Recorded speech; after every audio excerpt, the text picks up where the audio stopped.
Për të arsye, mesazhi kryesor i kësaj dite është i qartë. Drejtësia është para së gjithash një shërbim për qytetarin. Gjykata nuk ekziston për veten e saj, ajo ekziston për qytetarët, për palën e procesit, për publikun dhe për shtetin e së drejtës. Prandaj, mënyra se si qytetari hyn në gjykatë, si orientohet, si pritet, si dëgjohet, si trajtohet është pjesë e vetë cilësisë së drejtësisë. Ambienti ku jepet drejtësi nuk është element anësor. Ai është pjesë e mesazhit të drejtësisë. Një sallë dinjitoze, një ardhje i rregullt, një zyrë funksionale, një hapësirë e rregullt të organizuar mirë i thon qytetarit se institucioni e respekton, se procesi ka solemnitet dhe ligji ka autoritet. Të nderuar miq të drejtësisë, frymëzimi për të transformimi erdhi dhe nga një përvojë e rëndësishme ndërkombëtare. Në muajin shtator të vitit 2024, 8 gjyqtarë të kësaj gjykate zhvilluan një vizitë pune në Shtetet Bashkuara të Amerikës, në Denver, të Colorados dhe në Utah. Gjatë kësaj vizite patëm mundësi të shihnim nga afër gjykatat amerikane, salla gjykimit të mirë organizuara, ambiente pritëse dinjitoze dhe sisteme sigurie të avancuara. Ajo përvojë na dha një mësim të rëndësishëm. Infrastruktura e gjykatës nuk është luks, nuk është fasad, nuk është dekor. Ajo është pjesë e kulturës institucionale, pjesë e autoritetit të ligjit dhe pjesë e mënyrës se si drejtësia i shërben qytetarit. Pikërisht aty lindje dhe frymëzimi për sallat e inaugurimit që bim sot. Të gjitha sallat gjykimit janë konceptuar në një stil të frymëzuar nga modeli amerikan, me solemnitet, funksionalitet, qartësi në ndarjen e hapësirave, respekt për procesin dhe kujdes për qytetarin. Ky nuk është një imitim formal, është marrja një modeli që jep vlerë procesit gjyqësor dhe përshtatet me nevojat, natyrën dhe funksionin e gjykatës së posaçme. Pas së përvojë u kalua nga ideja në veprime konkrete, u evidentua gjendja reale e godinës, u dokumentua problemet ekzistuese, u hartua projektet dhe kërkuan mbështetje financiare e nevojshme për ndërhyrje. Gjendja e godinës tregon qartë nevojën për transformim. Sallat e gjykimit kishin nevojë për modelim të plotë. Hallet, zyrët dhe ambientet e tjera kërkonin harmonizim, funksionalitet dhe një standard më të lartë institucional. Pra, ky transformim nuk nisi si dëshirë për ndryshim pamje. Ai nisi si përgjegjësi institucionale, si detyrim ndaj qytetarit, si nevojë për të vendosur gjykatën e posaçme në nivelin e misionit që ka në sistemin e drejtësisë. Të nderuar të pranishëm, fillimisht fokusi ishin sallat e gjykimit dhe hallet, sepse këto janë hapësirat ku qytetari, palët, avokatët, prokurorët, dëshmitarët, publikut dhe media kanë kontakt më të drejtpërdrejtë me gjykatën. Sallat e gjykimit janë zemra e gjykatës, aty dëgjohen palët, aty zhvillohet procesi, aty ushtrohet autoriteti i ligjit, aty qytetari kërkon drejtësi. Prandaj një sallë gjykimi duhet të jetë më shumë se një ambient pune. Ajo duhet të përcjellë solemnitet, barazi, siguri dhe dinjitet. Ajo duhet të pranojë respekt për procesin jo nga frika, por nga autoriteti i ligjit. Më pas u vijua me hallet, pasi ato janë kontakti i parë i qytetarit me gjykatën. Ato janë përshtypje parë që institucioni krijon te publiku, për të arsye ato duhet të jenë të rregullta, të qarta, funksionale dhe mirëpritëse. Po ky proces nuk u ndal vetëm te sallat dhe hallet. Falë përdorimi me eficiencë të fondeve të dhëna dhe kursimeve të kryera nga procedurat e prokurimit, u bë e mundur që ndryshia të shtrihet edhe në ambiente të tjera të rëndësishme. Ja rekonstruktuar dhe modeluar 16 zyra të gjyqtarëve, salla e mbledhje, kryesekretariat, zyra media si dhe zyra tjera funksionale të gjykatës. Në këtë mënyrë, brenda një periudhe të shkurtër, po përfundoi konsistohet dhe mobilizimi i të gjitha ambienteve që përkasin gjykatës së posaçme. Ky është një transformim i plotë i hapësirave të brendshme të gjykatës, i cili nuk synon vetëm përmirësimin estetik, por rritjen e funksionalitetit, sigurisë, dinjitetit institucional dhe cilësisë së shërbimit ndaj qytetarit. Të nderuar të pranishëm, ky transformim nuk përfshin vetëm sallat e gjykimit, hallet dhe zyrat. Ai përfshin dhe ambientet që flasin drejt për filosofinë tonë institucionale. Sot përurojmë edhe zyrën e medias, një hapësirë dedikuar dhe seksueshme vetëm për gazetarët. Kjo zyrë është shprehje një bindje të qartë, një gjykatë moderne nuk duhet të mbyllur ndaj publikut. Ajo duhet të komunikojë me korrektësi, me përgjegjësi dhe me transparencë. Media ka një rol të pazëvendësueshëm në informimin e publikut dhe në forcimin e transparencës. Për të arsye, krijimi i një ambienti të posaçëm për gazetarët është një mesazh i qartë se kjo gjykatë e shet transparencën jo si detyrim formal, por si pjesë e kulturës së saj institucionale. Po ashtu, në ambientet e reja, është krijuar një hapësirë dedikuar për pritjen e dëshmitarëve. Kjo hapësirë ka rëndësi të veçantë, sepse dëshmitari është një pjesëmarrës thelbësor në procesin gjyqësor. Ai duhet të ndihet i sigurt, i respektuar dhe i mbrojtur. Në një gjykatë të posaçme ku natyra e çështjeve kërkon kujdes të shtuar për sigurinë dhe dinjitetin e çdo pjesëmarrëse në proces, një ambient i dedikuar për dëshmitar nuk është thjesht hapësirë pritje. është garanci për qetësi, për mbrojtje, për respekt dhe një proces më cilësor. Çdo ambient i ri kësaj gjykate ka një kuptim.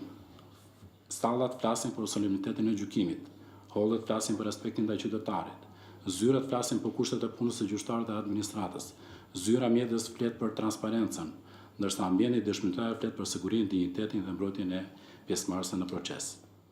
Të nderuar të pranishëm, në projektimin dhe rekondicionin e sallave të gjykimit kemi pasur parasysh jo vetëm pamjen, funksionalitetin dhe sigurinë, por edhe standarde ndërkombëtare për trajtim dinjitoz të personave që marrin pjesë në procesin penal. Gjykata e posaçme shqyrton çështjet e një natyre të veçantë, si ato që lidhen me korrupsionin, krimin e organizuar dhe terrorizmin. Shpesh në këto procese marrin pjesë persona të paraburgosur. Për këtë arsye, ishte shumë e rëndësishme që sallat e gjykimit të konceptoheshin në një mënyrë të tillë që të garantojnë njëkohësisht rendin, sigurinë, dinjitetin njerëzor dhe të drejtat procedurale.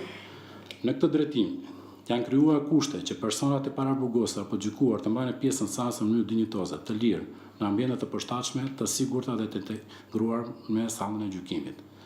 Çdo masë fizike apo organizative në sallë synon që gjykuar të dëgjojë procesin, të ndjekë zhvillimin e sallës dhe të komunikojë në mënyrë efektive e konfidenciale me mbrosin e tij.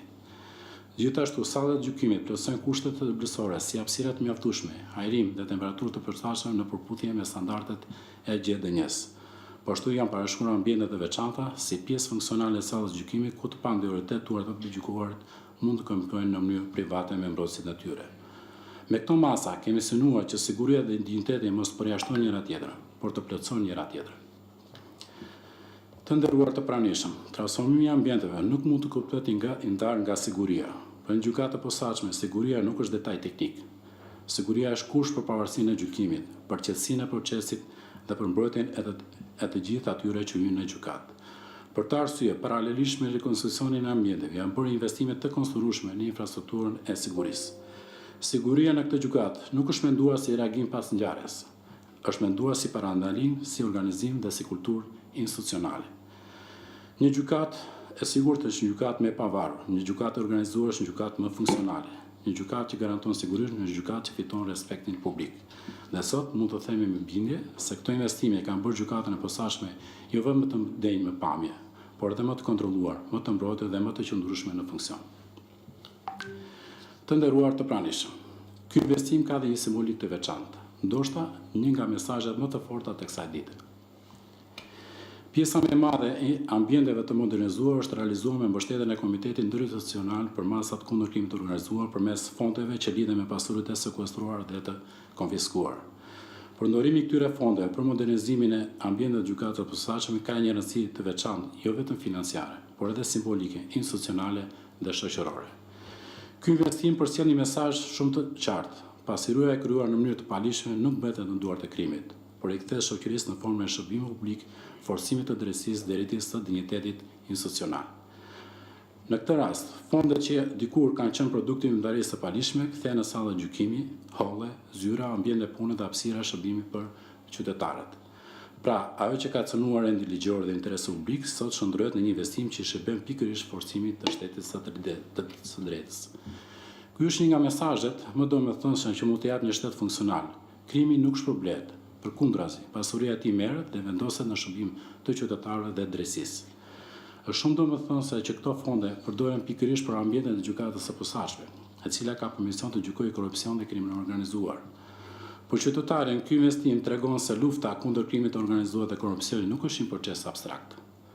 Ajo ka rezultate konkrete. Ajo prodhon vlerë publike, ajo rikthyen te shoqëria atë që është marrë përgjegjësisht prej saj. Kur qytetari hyn sot në një sallë gjykimi më dinjitoze, në një hall më të rregullt, në një ambient më funksional dhe më të sigurt, ai duhet të kuptojë se këto hapësira nuk janë thjesht produkti i një investimi ndërtimor. Ato janë edhe shenjë e faktit se shteti i drejtës dita kthej palishmërinë në shërbim publik. Ky investim jep dhe një mesazh të fortë parandalues. Pasuria e krijuar nga krimi dhe korrupsioni nuk është e sigurt, nuk është e paprekshme dhe nuk është trashëgimi e palishmërisë. Përkundrazi, ajo mund të kthehet në mjet për forcimin e institucioneve që mbrojnë ligjin. Besimi te drejtësia nuk ndërtohet vetëm me vendime gjyqësore.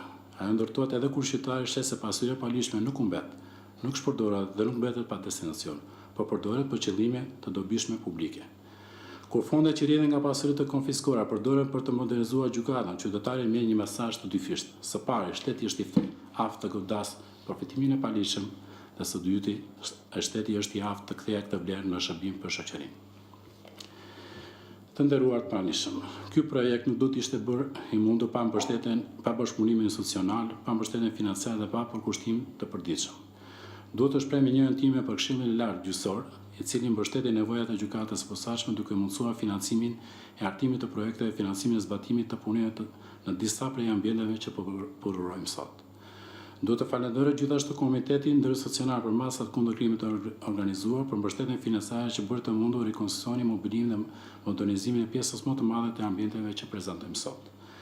Një falënderim i veçantë shkon për trupin gjyqësor, i cili gjatë këtij procesi tregoi mirëkuptim, maturinë institucionale dhe përgjegjësi, edhe në kushtet e një transformimi të gjerë të ambienteve. Gjykata vjoj të funksionojë, seancat të zhvilluan dhe shërbimi ndaj qytetarëve nuk u ndërprer. Ky është një kontribut i rëndësishëm, sepse çdo investim në godin do të kishte më pak vlerë nëse nuk do të ruhej vazhdimësia e misionit kryesor të gjykatës, dhënia e drejtësisë.